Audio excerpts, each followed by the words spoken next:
Welcome back. All right, 6 games tonight in the National Hockey League. Kind of busy for a Monday, and all these 4 all starting at 4 o'clock. So, yeah, I was definitely busy to start off the night. All right, so let's start things off talking about the Carolina Hurricanes and the Boston Bruins. Kochetkov versus Swayman. The pushy stuff started early, but it wasn't really that hotly contested a game. I had expected, all right, maybe we'll see some punches thrown. It was kind of quiet that way. Svechnikov has a 2-on-1 chance that save. The Bruins press at 4 minutes. Shots are 4 apiece, 6 minutes in.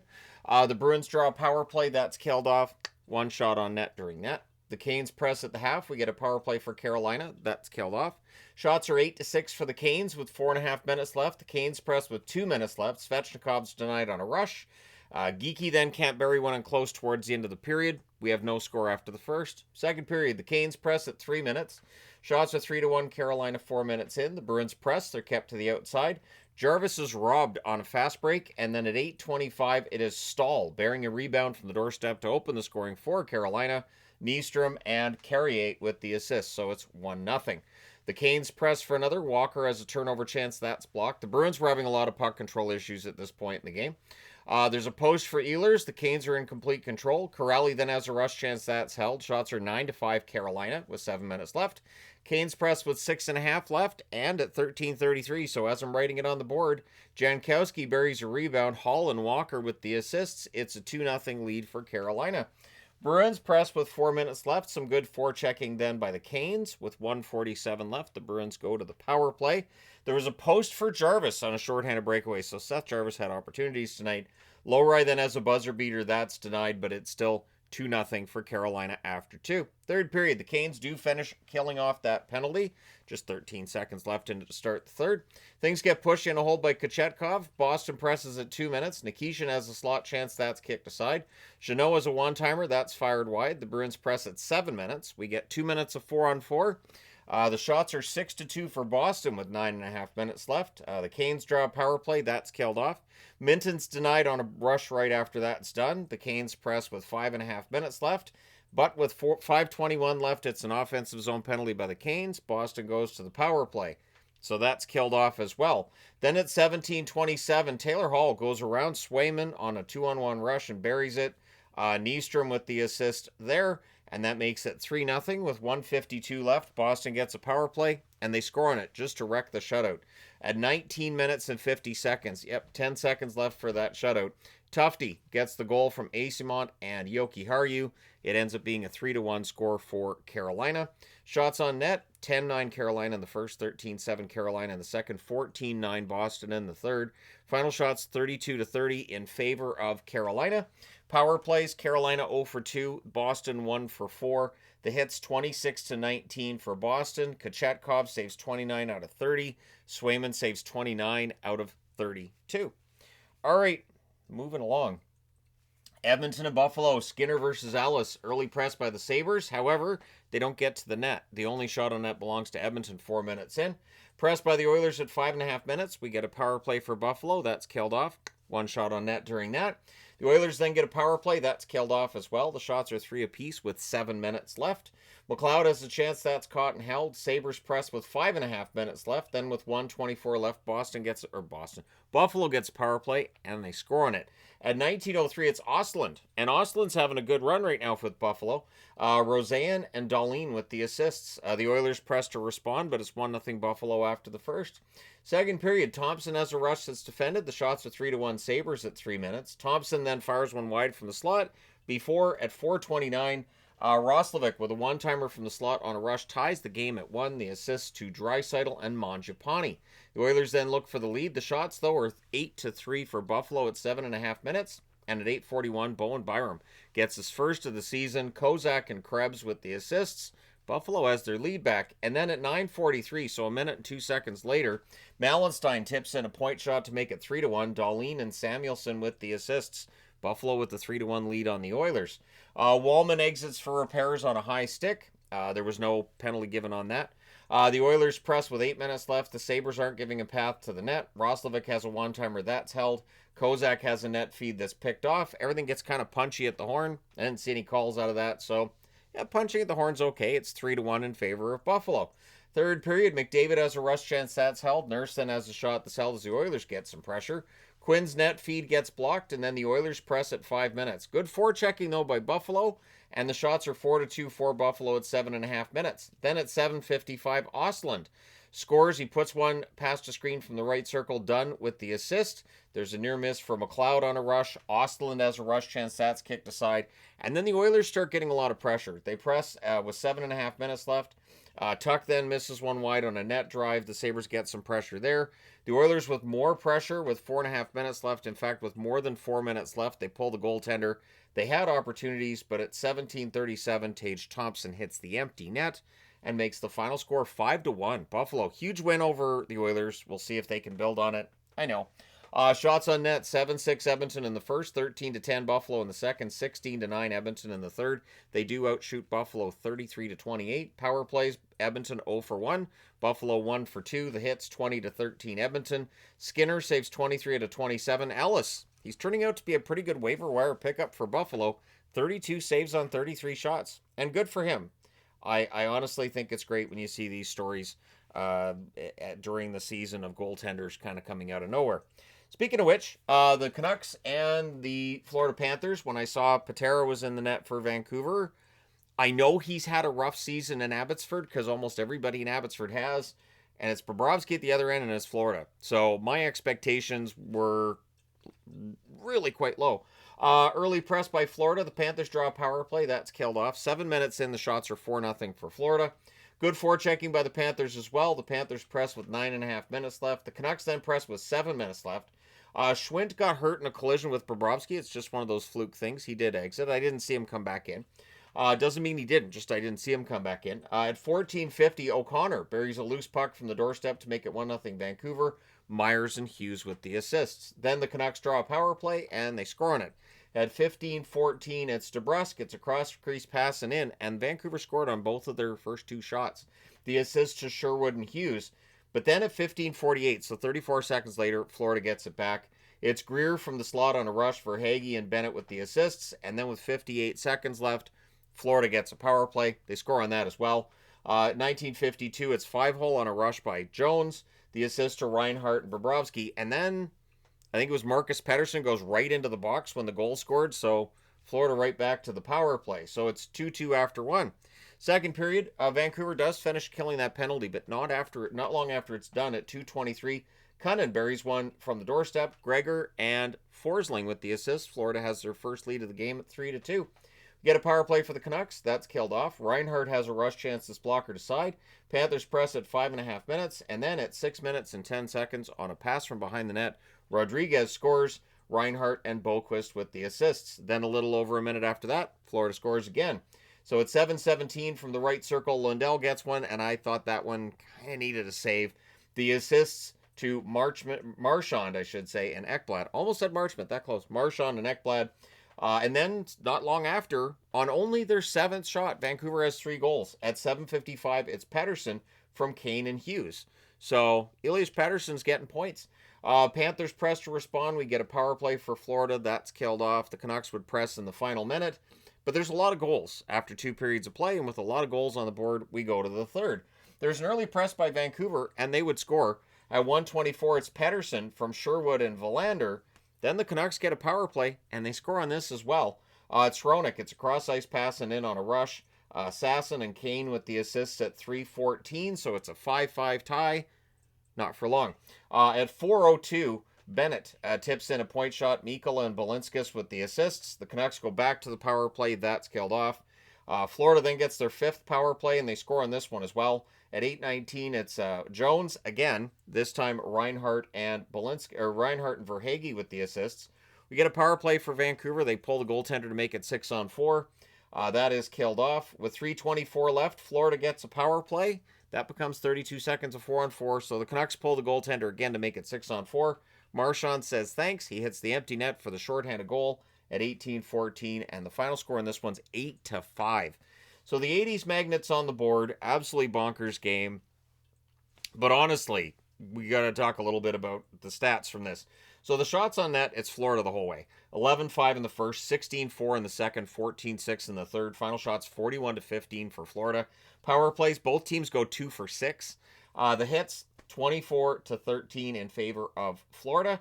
Patera saved 33 out of 40. He had an .825 save percentage, which isn't great. And honestly, Patera stepping in. He's not really an NHL level goaltender, but Bobrovsky saved 10 out of 15, 667 save percentage. It feels like Bobrovsky's had some rough nights so far this season. I know it's early and Florida's, suckered us before with guys having bad performances and then the playoffs roll around and we're Superman. But we'll see. Bobrovsky's numbers have had somewhat of a dip this year. All right, next up, the last game on this board is LA and Washington. So it's Kemper versus Lindgren, and it's kind of the antidote to this game. Caps press at 2 minutes, and at 3:44 they would score. Roy fires one past the screen. Protas and Wilson with the assists. Shots are 3 apiece in this one at 5.5 minutes. Kings press at 6.5 minutes. The Caps keep them to the outside and block the puck. Leonard has a chance held as the Capitals get some pressure. Things get pushy in a hole by Darcy Kemper. The Caps draw a power play. LA kills that off in return. Duhaime has a net drive chance that's held. It's 1-0 for Washington after 1. Second period, at 1:51, Ovechkin buries one on a pass from behind the net. That's like, his 4,000th goal. The assist to McMichael and Chychrun, we have a 2-0 lead for Washington. And we know how Washington can lock down a game when they are ahead, and so they had a 2-0 lead at home here. Kings press to respond. They end up getting a power play. That is killed off. Roy takes a puck in the face. He exited. He was leaking badly. That just did not look like fun. It is something I'm very glad in my lifetime I've never experienced and hope I never ever do. So Ovechkin has a rush chance. That's blocked. The Kings press are kept to the outside. Shots are 5-4 LA with 8.5 minutes left. We get a power play then for the Kings, and they score on this one. At 13:27, it's Kopitar, Perry, and Fiala with the assists. It's a 2-1 score. Washington only ahead by 1. Things get pushy in a hole by Lindgren as now LA's looking to tie it. The Kings press with 3.5 minutes left. They had opportunities. They controlled most of that period, but they're still behind 2-1 after 2. Third period, early press by Washington. Protas is denied. The Kings clear. More pressure by the Caps at 2 minutes, but the shots are only 2-1 Washington 4.5 minutes in, so they're not getting a lot at the net. Kings draw a power play. That's killed off. The Caps press. They're kept to the outside. Laferriere has a rush that's defended. Byfield has a one-timer. That's shouldered aside. Shots are 7 apiece with 6.5 minutes left. Kings press with 3.5 minutes left. Byfield has a wrister that's held as the Caps get pinned down. The goalie pull happens with 2:06 left. The Caps guilty of an icing with 1:36 left. Everything gets pushy with 34.5 seconds left, but coming out of it, the Caps have the power play, and that allows them to run out the clock. So it's a 2-1 win for Washington. The chess magnet's on the board. And so 13 goals in this one, 3 in this one. That means it averages out to 8. And then there's 6 here and 4 here. So, yeah. Anyways, shots on net in this one, 14-8 Washington in the first, 12-4 LA in the second, 11-7 LA in the third. Final shots, 31-25 in favor of the Kings. Power plays, LA 1 for 3, Washington 0 for 2. The hits, 18-17 in favor of the Kings. Kemper saved 23 out of 25. He was good, but Lindgren was a little bit better. 30 saves on 31 shots. All right, let's go to board number 2. All right, Montreal and Columbus. It was Dobesh at one end, Greaves at the other. Early press by Columbus are kept to the outside. Shots are 2-0 in favor of the Blue Jackets 4 minutes in. Slavkovsky's denied from the slot, and then at 6:58, Columbus gets on the board. Werenski puts one in from the slot, past a partial screen. Olivier and Coyle with the assists, so it's 1-0 Columbus. Blue Jackets press for another. In fact, the shots are 5-1 for Columbus 9 minutes in. Lundestrom has a turnover chance. That's held. Montreal presses with 8.5 minutes left. The shots are 7-2 Columbus with 5 minutes left. The Blue Jackets press with 4.5 minutes left. Sillinger's denied. Dobesh holds there. Hudson breaks up a 2-on-1. It's 1-0 Columbus after the first.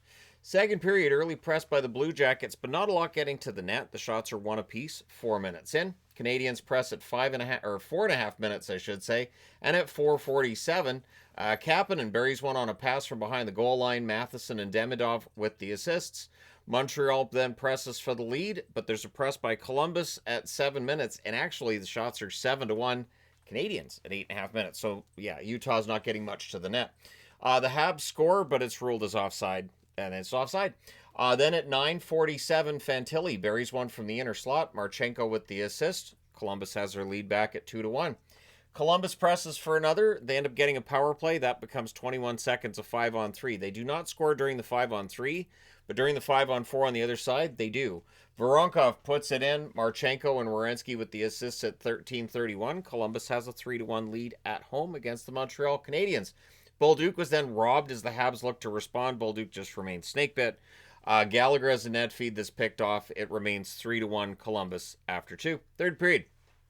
Habs press at a minute and a half. Suzuki to Caulfield. There's a near miss at the Columbus net. Werenski takes a puck to the face. He would exit for repairs. A lot of guys taking pucks to the face right now. Anyways.